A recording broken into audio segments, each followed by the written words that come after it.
Most kitchen remodel mistakes don't happen during installation. They happen before anything is installed. If you choose the wrong sink size for your cabinet, you can delay your remodel, damage cabinets, or be forced to return a sink after everything is already ordered.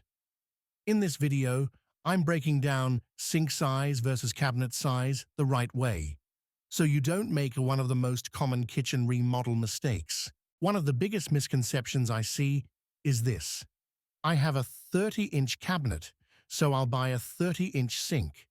That sounds logical, but it's almost always wrong. Cabinet size refers to the outside width, not the usable interior space, and that difference matters more than you think. Cabinets have sidewalls, rails, supports, and hardware. Once you account for all of that, the interior opening is smaller. Your sink should be 2 to 3 inches smaller than your cabinet width. This allows room for mounting hardware clips and brackets, plumbing proper, support. Skipping this step is where problems begin.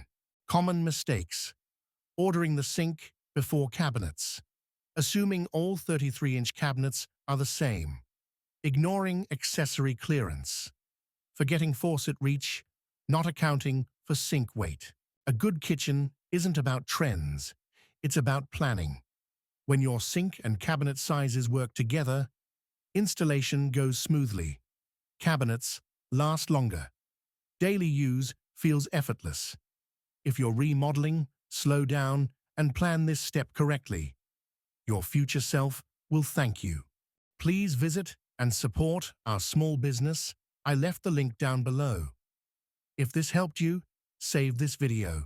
Subscribe for more kitchen planning tips and drop a comment if you want a full kitchen remodel checklist.